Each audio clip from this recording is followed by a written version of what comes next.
Watch this screen.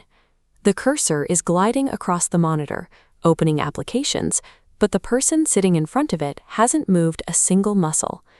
We are watching a computer intercept and translate the biological language of the human brain in real time.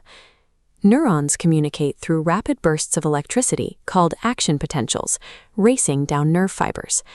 Every intent to move triggers a specific flurry of these spikes. But here, the signal reaches the end of the nerve and stops abruptly at a dark, severed gap. For a person with severe paralysis, the brain is still firing these commands actively. The problem is purely physical.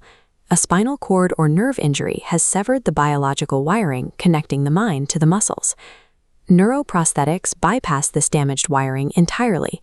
By tapping directly into the source, engineers create a synthetic bridge between thought and the digital world. That source is the motor cortex.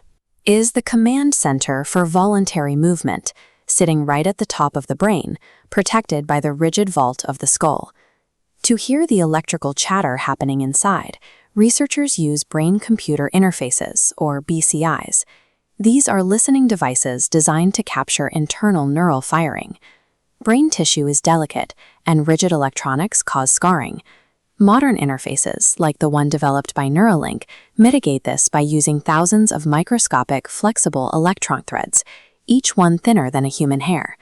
Placing these threads requires sub-millimeter precision that a human hand cannot achieve. A specialized surgical robot weaves them into the motor cortex, threading them carefully between tiny blood vessels. These threads integrate directly among the neurons.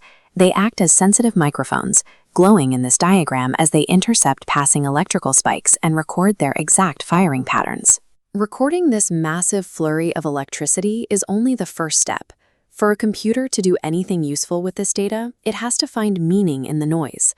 With millions of neurons firing simultaneously, raw brain data is an overwhelming volume of biological static.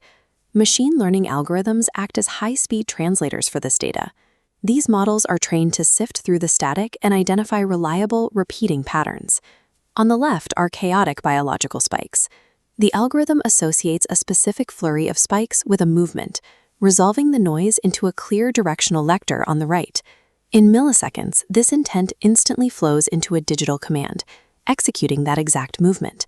This brings us right back to our starting point. When a patient thinks about moving their hand, the software translates that specific neural pattern into the movement of a cursor across a screen. By decoding movement intent with virtually zero lag, we have proven that we can bridge the gap between biological thought and digital action.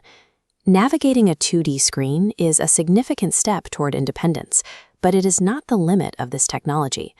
Those same decoded signals are now being routed to physical hardware, allowing patients to mentally articulate the individual fingers of robotic prosthetics. True limb restoration requires a two-way street. The next engineering frontier involves writing data directly back into the brain, allowing a user to perceive the texture and pressure of the objects their prosthetic is holding.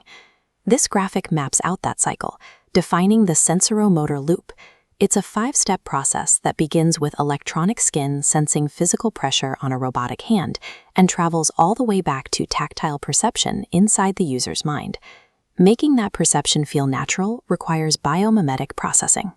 As you can see here, the system takes raw pressure data and encodes it into discrete neuron spiking trains, translating a physical touch into the native language of the human nervous system.